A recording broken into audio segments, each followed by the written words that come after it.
Shalom mga kapatid!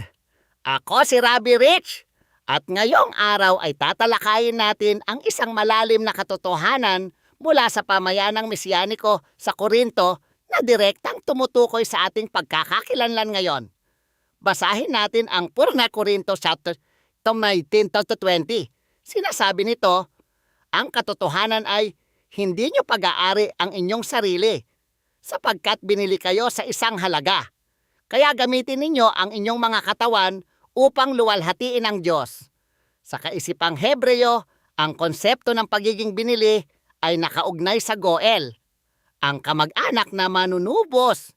Isipin ninyo sina Boaz at Ruth. Nang itapon ni Yeshua ang kanyang dugo, kumilos siya bilang ating pinakamataas na Goel. Hindi lang siya nagbigay ng tiket papuntang langit. Nagbayad siya ng isang literal na katubusan upang ilipat tayo mula sa pagkaalipin sa kasalanan patungo sa kanyang sariling sambahayan.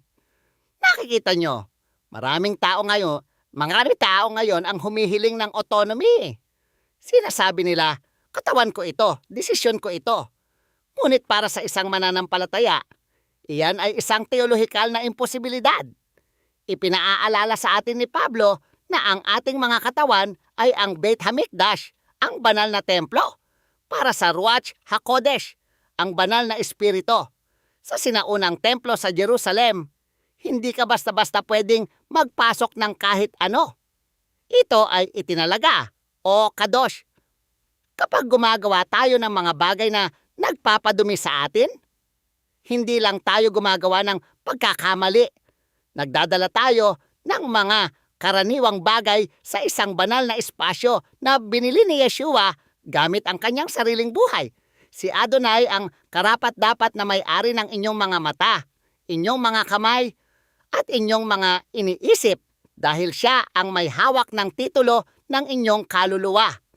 Ang pamumuhay bilang isang mesyanikong mananampalataya ay nangangahulugan ng pagsasabuhay ng teshuvah, ang pagbabalik sa may-ari. Ibig sabihin nito ay pagtatanong, ang kilos ba na ito ay nagbibigay pugay sa isa na nagbayad para sa akin? Kapag na-realize mo ang laki ng halagang ibinayad sa tulos, ang iyong pananaw ay magbabago mula sa ano ang pinapayagan kong gawin patungo sa paano ko pa siya mas mabibigyan ng parangal. Naway, bigyan kayo ni Adonai ng lakas na lumakad sa kabanalan ngayong linggo habang kinikilala ang mahalagang kayamanan na nananahan sa inyo.